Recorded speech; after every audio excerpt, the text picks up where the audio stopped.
Thank you, Madam Chair. Before I even go into my few words, I just want to comment on the equal access of the radio stations. I would like to see that being offered to Team Unity when we share our press releases. I notice certain radio stations don't do that.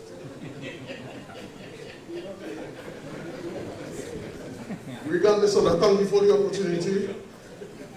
Let me, on behalf of Team Unity Dominica, thank the Office of the Cabinet Secretary and of the Commonwealth of Dominica for the cordial, respectful, and professional manner in which they have engaged our team.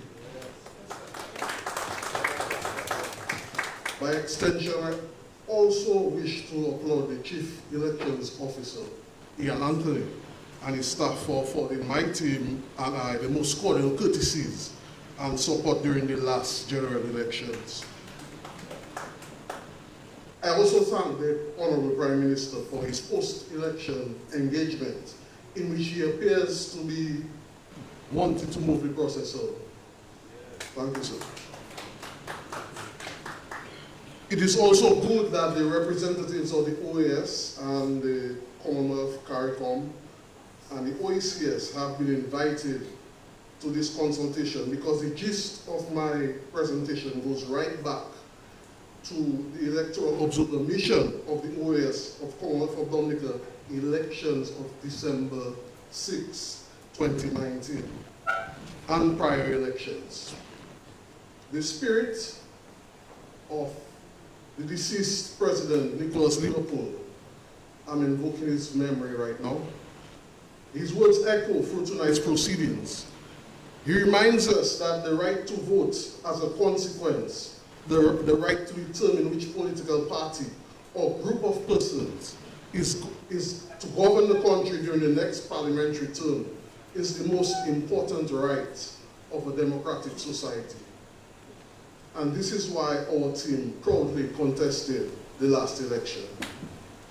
We, however, contested knowing that we did not stand a chance of winning and that the results were a foregone conclusion, even before a vote was cast. In fact, I wrote my concession speech before the day of the general election. But we decided to contest as a symbolic means, especially since it became apparent that some saw not contesting as a catalyst to strengthening our democracy. I think they were wrong. Reform is both political and legal, and the political must take place before the legal. Today you have invited the politicians to come and discuss a legal draft, and I suppose as a symbolic gesture or just an exercise. But had he been there today, the deceased Ruthie Douglas, former Prime Minister of Dominica, might have said that this process is duvalier. They put the cat before the horse. And nothing much will come out of it. Yes, we need a bill to go to Parliament, in order to make the reform proposal law. But what happened to all of the recommendations that were made prior to these draft regulations of the election bills 2023 and the draft registration of election bill 2023? What happened to those? I was impressed by the contributions of the lawyers, particularly Attorney Gilden Richards, at last night's public consultation. Even if Honorable Attorney General appeared to dance along the matter of residency, but in our view, residency is quite simple. It means to reside, and the ability to vote is a residency issue. So Dennis Byron in 71C of the proposed regulations of the Election Act proposes that what can be concluded is as a mild treatment to what is necessary as far as cleansing of the elections is concerned. Again, I heard the AG referring to the proposed bill as an act at last evening's presentation, but he corrected himself. It's a bit concerning, but I'm almost moved to ask, is this a real consultation? Residency is the currency of voting. This means that one must be a citizen and may not unnecessarily be qualified to vote. This has been and continues to be a standard practice with elections and electoral laws worldwide. Let us not reinvent the wheel. Every Dominican citizen who resides in the area which they intend to vote should vote using their voting identification, voter ID, not a national ID that every citizen can or should have. The most glaring and vexing point of reform is the bloated list of electors, which is more than Dominica's current population.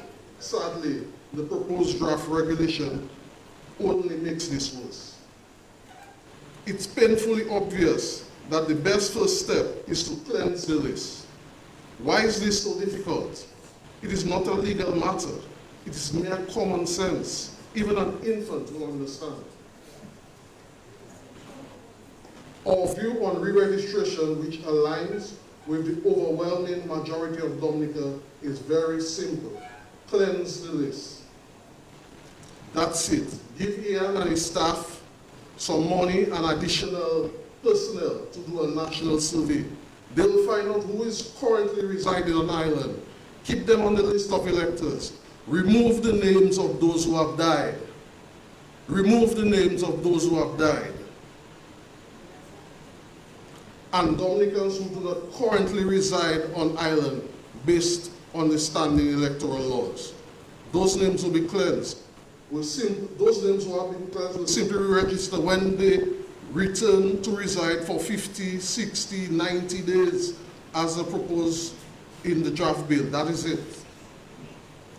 This is the first necessary step. This has to be the way, for no other way will seem fair, and that is right for democracy. No party or resident will be disenfranchised, and there will be no more fighting over reform, and well, not to the extent as we're currently being seen. When this is done, the most integral aspect of voting is achieved. We vote for parties, but reform to protect our democracy. Reform, therefore, cannot be a party thing. Reform is the most significant exercise in the life of a democracy. That is why I do not agree with those who say that the electoral apparatus has worked well since independence as a means of downplaying electoral reform. Constant reform is necessary if democracy is to thrive. Regular reform of the voting processes must be continuous in order that the integrity of the vote is maintained. To ask politicians to comment on a legal draft which appears to have been submitted in favor of one political party is a bit jarring. If all parties offered ideas, why is the bill an act, as the AG suggested, seemingly to favor the views of one set? It is a worrying feeling about this report and the spirit in which it was done. The draft bill, which stems from Sir Byron's work, ought not to be dismissed, but we need to pull the brakes on its passage. Now that we're all here, let us consider every party's views. If this bill, aspects of it becomes law, this could be the ratification of one set's will and legacy, as is being said. This bill should be redesigned as to reflect the wishes of our brothers and sisters of the UWP, the DFP, TLD, and others, and especially the overwhelming views of the majority people. Let us not force our country into a situation where the electoral will of the people is controlled by this proposed draft regulation bill 2023 and draft registration of electors bill 2023.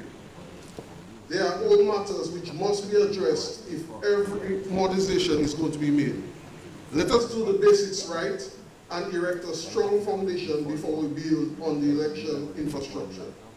I propose that a committee be formed to include those of us who have contributed to tonight's consultation to facilitate ongoing discussion, and further recommend that this bill should undergo the necessary consultative oversight.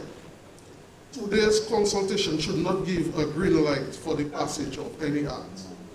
This bill is simply not ready for Parliament, and to do so would be ill-advised. I thank you for the opportunity, Madam Chair.